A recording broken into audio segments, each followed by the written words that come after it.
26 after the hour, America's credit card debt increased by $57 billion in 2014 and expected to increase to $60 billion in 2015. I thought everyone said we weren't spending. Some claim this higher spending is a sign of optimism about the economy, but household earnings have increased just 2% over the last 10 years. So did we fail to learn our lesson from the 2008 financial crisis? Joining us right now, financial expert and best-selling author Rachel Cruz. Hey, Rachel, first off, does this number surprise you? We keep hearing that Americans aren't spending.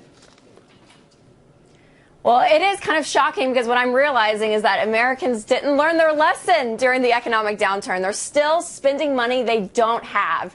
People have to realize when you take on debt, it's very dangerous because you're taking on risk. Right, and yet about the average American family has $7,200 on their credit cards, and they're saying to themselves, how do I pay this off, especially if my salary is not increasing? You have a strategy for us, a three-part strategy. First, strategize for the good times and the bad. This may technically be the good times, so what do we do? That's right. Well, no matter if it's the good times or the bad, your financial strategy has to work, which means you need to be on a plan. You need to be in control. Even if your income goes up, don't spend more money than you have. And also, you want to set your priorities. And part of that is living on a budget, number one, which is never fun. People hate that word, but it's important. You have to do that. Live on a budget.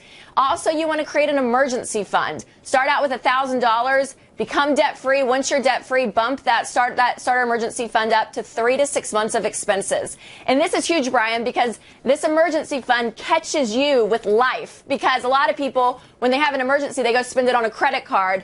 This emergency fund allows you to spend your own money in a case of an emergency. And, of course, if you're doing that, your kids see that, and you can have a legacy of responsibility. And the third one is to make a plan. Do you need to consult someone like you to make a plan on your current debt and your future debt?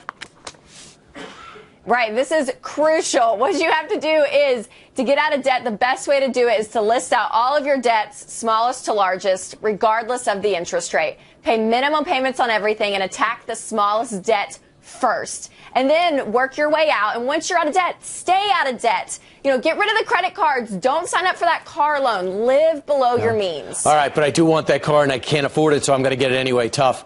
All right, finally, some controversial news in the news. Payday loan company. We see Montel Williams actually advertising for it. Well, they're in a lot of trouble right now because they're not being candid about how much interest you pay if you need cash today. How about those interest rates exceeding 1,000%?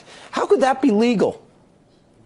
Yeah, it's absolutely insane. Again, this is a horrible financial product. All payday loans are so dangerous because of how high the interest rate is. So Americans need to stay away from these. And it's sad because they prey on people who are struggling financially. And those people, they need help. And these things harm them. So stay away from payday loans. Yeah, Montel Williams now out on this. He was not in cahoots with this. They're going to have to be more candid, even if they want to stay in business. But when you see someone as trusted as Montel Williams, you might say, honey, I watched him every day for 20 years. If he says it's good, I'm going to go try it. Right. Do not take financial advice from celebrities. You need to look at your own situation. All right, Rachel Ramsey Cruz, thanks so much.